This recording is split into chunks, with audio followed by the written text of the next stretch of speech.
Welcome to another deep dive into Fame Factor by Skoob. I'm your host, Sonia Lambert, and today we're examining the Jeffrey Epstein case through a different lens. Not just the man himself, but the intricate web of connections, schemes, and cover ups that allowed his predatory behavior to flourish for decades. What you're about to hear is a story of systematic abuse, financial fraud, high society connections, and the kind of power that can make investigations disappear. This is the story of Jeffrey Epstein, but it's also the story of everyone who enabled him, protected him, and looked the other way. Let's start with the most disturbing aspect of this entire saga: how Epstein systematically recruited and exploited underage girls. This wasn't random predatory behavior. This was a calculated, sophisticated operation that targeted society's most vulnerable. Jeffrey Epstein wasn't just wealthy, he was strategically wealthy. This notable financier and money manager cultivated a secretive clientele composed exclusively of billionaires. His empire stretched across multiple luxurious properties: his primary residence in New York, estates in New Mexico, St. Thomas, and that infamous Palm Beach mansion in Florida. But it was in Palm Beach where his most heinous crimes allegedly took place. The lawsuit documents paint a chilling picture of Epstein's methodology. Around 2004 to 2005, we see his operation in full swing. Take the case of Jane Doe, approximately 16 years old at the time, who became one of his victims. But here's what makes Epstein's operation particularly sinister. He didn't just prey on individual girls, he turned his victims into recruiters. The girl who introduced Jane Doe to Epstein, she was herself a minor victim. This created a pyramid of exploitation where traumatized children were manipulated into bringing other children into the web. It's a level of psychological manipulation that reveals Epstein's understanding of trauma bonding and coercion. His targeting strategy was ruthlessly calculated. Epstein and his associates specifically focused on economically disadvantaged young girls from Western Palm Beach County. Why? Because desperation makes people vulnerable. These girls were enticed with promises of $200 to $300 per session, money that seemed substantial to teenagers from struggling families. But there was another, even more cynical calculation.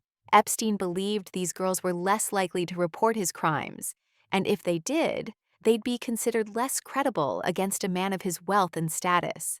The process itself was ritualistic and designed to normalize the abuse. When a girl arrived at Epstein's mansion, she'd first encounter Sarah Kellen, Epstein's assistant, who would collect personal details: name, phone number, creating a database of potential victims. Kellen would then escort the girl upstairs to a bedroom equipped with a massage table and decorated with photographs of nude women. The message was clear: this is normal here. Then came Epstein himself, clad only in a towel. He would remove the towel, lie naked on the massage table, and instruct the girl to undress.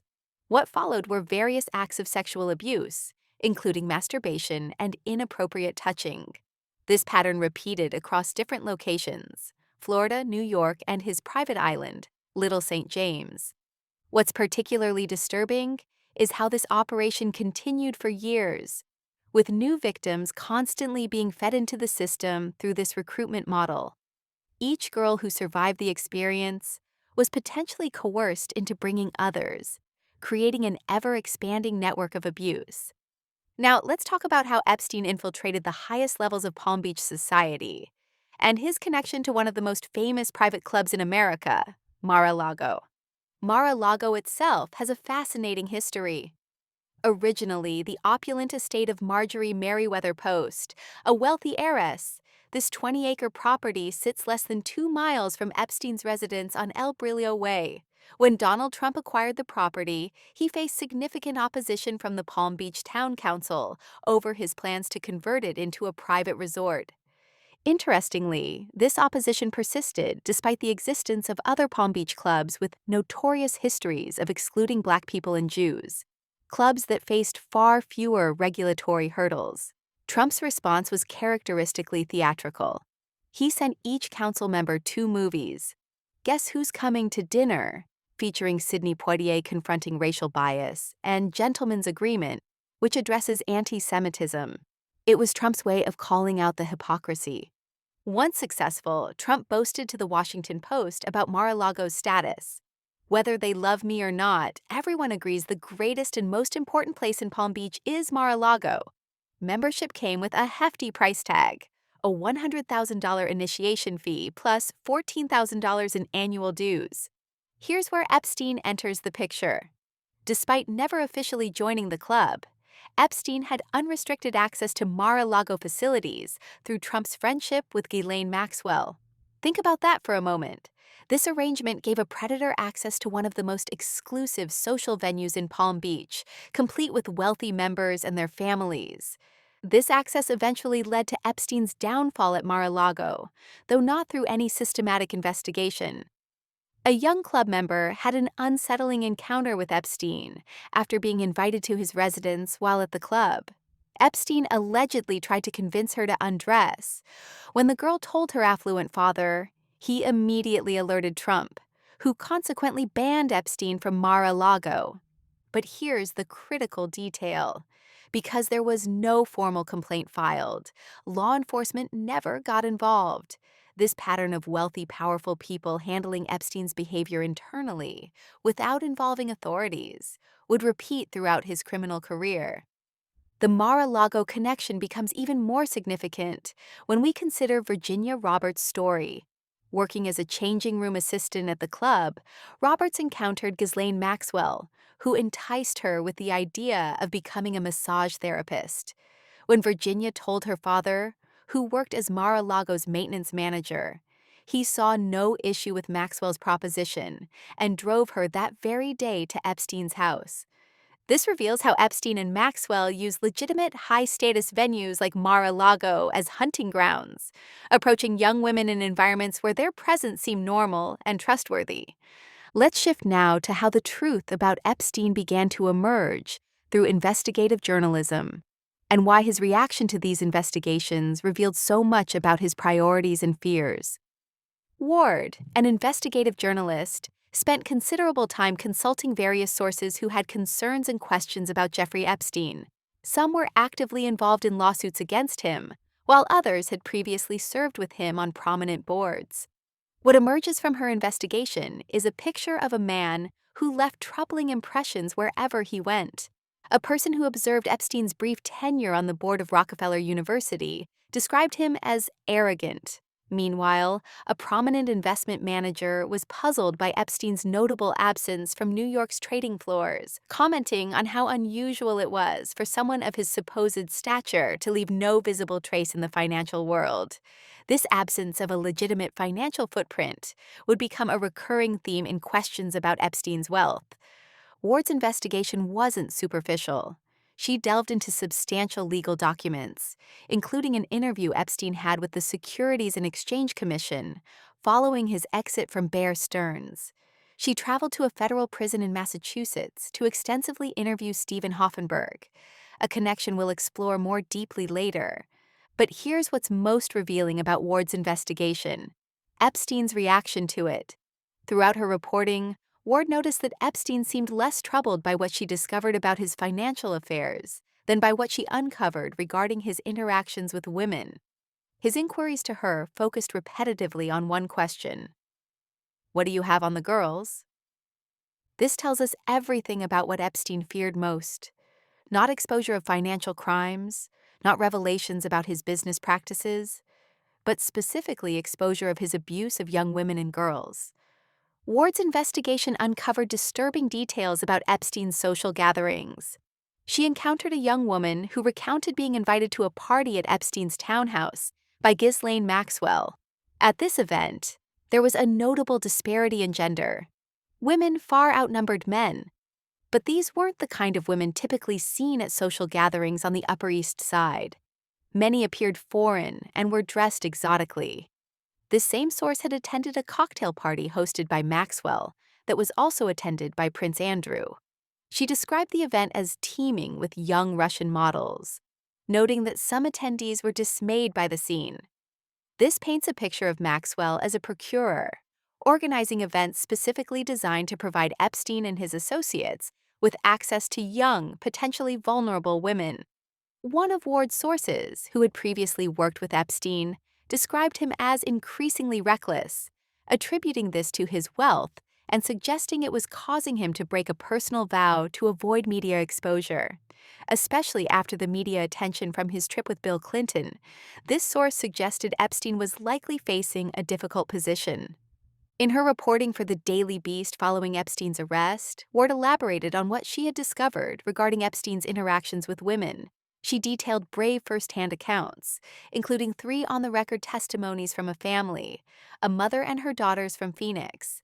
The eldest daughter, an artist whose credibility was affirmed by multiple sources, shared an emotional account with Ward. She tearfully recounted Epstein's attempts to seduce her and, separately, her younger sister, who was only 16 at the time. Ward's meticulous documentation of these stories, ensuring every detail was accounted for in her notes, demonstrates the careful precision required when investigating someone with Epstein's power and resources.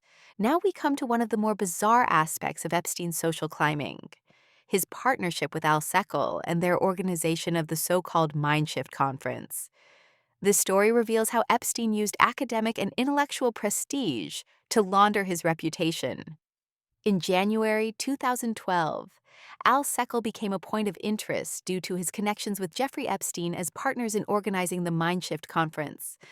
Seckel was well known for hosting lavish parties attended by notable figures such as actor Dudley Moore, magician James "The Amazing" Randi, future Tesla and SpaceX founder Elon Musk, and numerous scientists whom Jeffrey Epstein sought to engage with to elevate his own social status. But Seckel, much like Epstein himself, was not what he appeared to be. Mark Oppenheimer, a journalist who followed Seckel's career for 15 years, uncovered a pattern of deception and financial misconduct that bears striking similarities to Epstein's own methods. Seckel amassed wealth through the sale of rare books and papers, often leveraging his social and academic connections to facilitate these deals. However, many of these transactions led to accusations and legal disputes. According to Oppenheimer, several former acquaintances mentioned schemes wherein Seckel would either take books with promises of payment or accept money with promised books, leaving the other party at a loss. One associate described Seckel as charming, knowledgeable, and humorous, someone who loaned him $75,000, only for Seckel to resist repayment when asked. This pattern of using charm and intellectual credentials to facilitate financial schemes is remarkably similar to Epstein's own methodology. Oppenheimer discovered multiple individuals who claimed Seckel deceived them and uncovered numerous lawsuits associated with him. In 2007, Seckel settled a defamation suit with a man who had edited his Wikipedia page.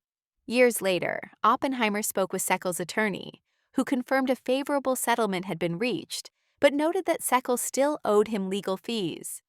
The story becomes even more intriguing when we learn about Seckel's personal life. He married Isabel Maxwell, yes, Maxwell, as in the sister of Ghislaine Maxwell, and daughter of the notorious media mogul Robert Maxwell. The couple met on a blind date and married in Malibu around 2007, later relocating to the south of France. During their time in France, the couple faced a lawsuit from a Virgin Islands company accusing them of fraudulently attempting to sell rare books and a 17th-century portrait of Isaac Newton. Seckel was also trying to sell items belonging to Isabel's father, Robert Maxwell, which raises questions about the provenance and ownership of these valuable items. Despite Seckel's dubious credentials, he self-described as having a PhD, but was regarded as questionable by those who investigated him. The Mindshift Conference was realized in 2010 in the Virgin Islands. Notable attendees included Murray Gell-Mann, Leonard Mlodinow, who had co-authored works with Stephen Hawking, and Gerald Sussman, a specialist in artificial intelligence from MIT. When Oppenheimer later contacted these academics, their responses were telling. Sussman admitted to having little recollection of the conference, merely recalling discussions on various scientific topics.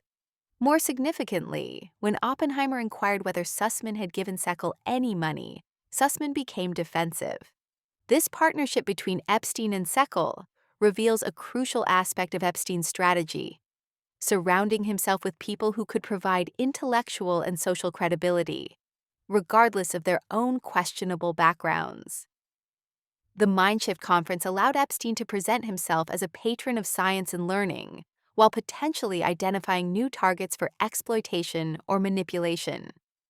Finally, let's examine one of the most revealing aspects of Jeffrey Epstein's early career: his connection to Stephen Hoffenberg and the massive financial fraud that should have destroyed Epstein's career, but mysteriously didn't. Stephen Hoffenberg was running massive Ponzi schemes long before Bernie Madoff became infamous. On July 10, 1987, Hoffenberg was at the helm of Towers Financial Corporation, a firm dedicated to purchasing debts, such as unpaid medical bills, at deeply discounted rates, then aggressively pursuing full repayment from debtors. Hoffenberg had established the company 15 years prior with an initial investment of just $2,000 and a small staff. Through relentless dedication, working 15-hour days, 6 days a week, he expanded the enterprise to employ 1,200 individuals, with stock traded over the counter. But Hoffenberg yearned for more.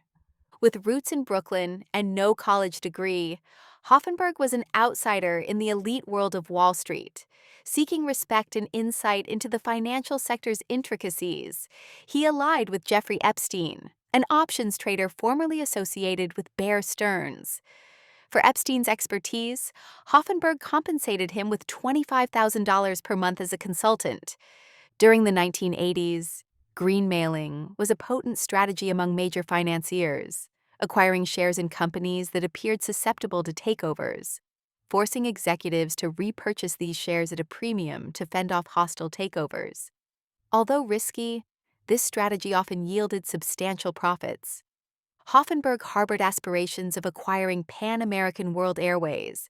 Despite the airline's decline, it remained a substantial entity, and success from greenmailing promised significant financial gain. According to Hoffenberg, Epstein orchestrated the attempted takeover, which quickly went awry. To understand the scale of Hoffenberg's operation, consider his lifestyle. He owned a private jet, a luxury yacht, a Long Island mansion, briefly held controlling interest in the New York Post, and maintained a lavish Manhattan apartment. To sustain this facade, Hoffenberg devised a Ponzi scheme, diverting funds from new investors to repay previous ones. This scheme became one of the largest in history, a $460 million deception that bore striking resemblance to the later Bernie Madoff scheme. When it collapsed, Hoffenberg was sentenced to 19 years in federal prison after pleading guilty to criminal charges of conspiracy and fraud in 1995. But here's the most perplexing aspect of this entire saga: Jeffrey Epstein's complete absence from the legal proceedings. Despite being Hoffenberg's highly paid consultant and allegedly orchestrating major business moves, Epstein faced no charges, no investigation, no consequences whatsoever. When questioned about Epstein's non-involvement, Hoffenberg's response was cryptically telling: "Ask Robert Gold." Gold was a former federal prosecutor who had previously assisted Epstein in recovering funds. Allegedly, Gold played a pivotal role in delaying governmental action against Epstein, ensuring the statute of limitations expired before charges could be filed. This represents perhaps the first major instance of Epstein's apparent immunity from consequences. Despite his close association with a massive financial fraud, Jeffrey Epstein managed to sidestep the legal system entirely. This pattern of escaping consequences would define his entire criminal career. What emerges from these stories is not just the portrait of Jeffrey Epstein, but of a system that allowed him to operate unchecked for decades. This wasn't the work of a lone predator. It was an ecosystem of enablers, facilitators, and institutions that repeatedly chose silence over accountability. From early financial scandals to elite social circles, Epstein learned that wealth and influence could shield him from consequences. Each missed warning, each stalled investigation, and each quiet settlement strengthened the illusion of untouchability. And even as evidence mounted, the central question was never justice. It was damage control. The real horror of the Epstein case isn't only what he did, but how easily power protected power, while the most vulnerable were ignored. Until we confront how the system failed so completely, we risk seeing history repeat itself. But this is only part of the story. To uncover the full web of connections, unanswered questions, and overlooked details, download the Skoob app now and listen to the complete episode. The full story is waiting.